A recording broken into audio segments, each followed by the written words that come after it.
안녕하세요. 한 주 동안 푹 쉬셨죠? 자, 우리 이제 요번 주, 오늘은 이제 국민건강보험법에 대해서 이제 완전히 완벽하게 알아야 된다. 이렇게 생각하시면 될 것 같고요.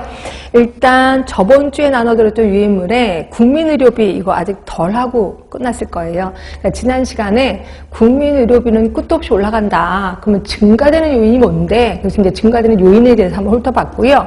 그러한 증가되는 요인을 국가는 이제 억제를 하겠죠. 그래서 이제 억제 방안에 대해서 얘기를 했었었는데, 제가 나눠드린 유인물에는 단기적인 방안과 장기적인 방안으로 나눠놓긴 했어요. 근데 우리 이론할 때는 어떻게 배웠었냐면, 억제 방안이 일단 소비자 측, 그러니까 수요 측면을 억제하는 거죠.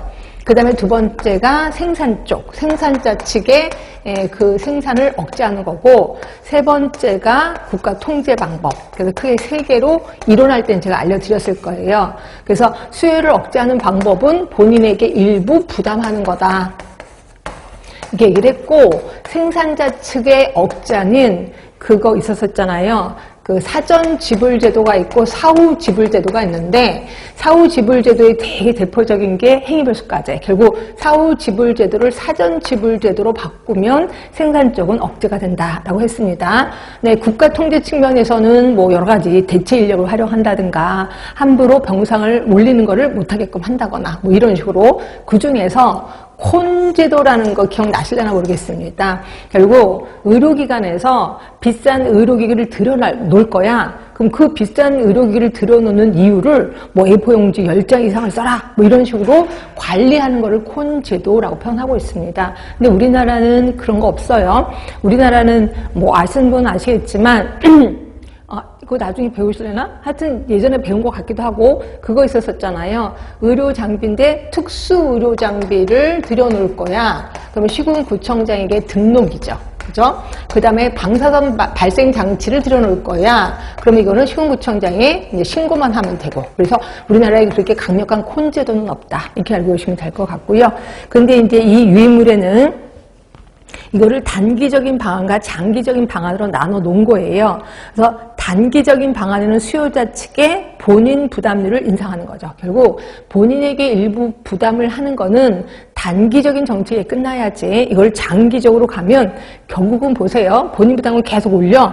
그러면 이 중에서 처음에 본인 부담이 올라가는데, 그럼 제일 처음 충격을 받는 사람이 돈이 없는 사람들이거든요. 그럼 돈이 없는 사람들이 병원에 안 간단 말이에요. 그럼 그 사람들이 갖고 있는 병이 없어져요? 아니에요. 점점 커집니다. 그리고 나중에는 목돈이 들어가게 되는 거죠. 그래서 이거는 단기적인 방안에 끝나야지 장기적인 방안으로 가면 결국은 나중에 돈이 더 많이 들어간다라고 생각하시면 돼요. 그럼 이제 공급자 측의 단기적인 방안에는 의료 수가 상승을 억제하거나 고가 의료 장비 도입 사용을 억제하는 거죠. 이게 이제 콘제도를 도입한다. 이렇게 보시면 될 것 같고요. 그럼 이제 장기적인 방안으로 가면은 지불보상제도를 개편하는 거야. 어떻게? 사후 지불 제도를 사전 지불 제도로 바꾸는 거죠. 아, 이런 걸 장기적인 방안으로 하는 거구나.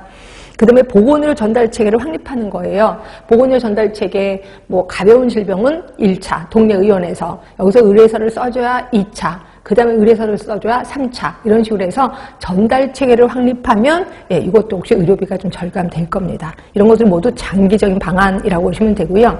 그 다음에 의료 대체 인력 서비스, 또 의료 대체 서비스를 많이 개발하는 거죠. 네. 그래서 꼭 굳이 치과에 가서 무슨 뭐 그런 거 안 하더라도 내가 양치질만 잘해도 썩지 않는 건 아실 거예요. 막 이런 식으로 이런 대체 서비스를 많이 만드는 거예요. 그래서 결국 의료비를 좀 감소시키는 거. 이런 것들 모두 장기적인 방안입니다. 그래서 시험 문제가 나온다면 단기적인 방안, 장기적인 방안 이런 식으로 나올 수도 있으니까 좀 미리미리 준비하시는 게 좋을 것 같고요.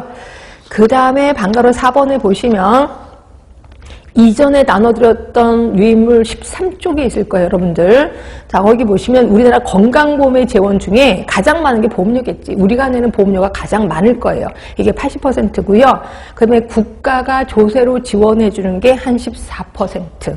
그리고 국민건강증진기금 아시죠? 담뱃값에서 부과되는 거기 그 기금 중에서 6%가 건강보험료로 들어갑니다. 그래서 이 두 개 합해서 20%고, 자, 지출 보실래요? 보험급여가 이 중에서 94%가 나가요.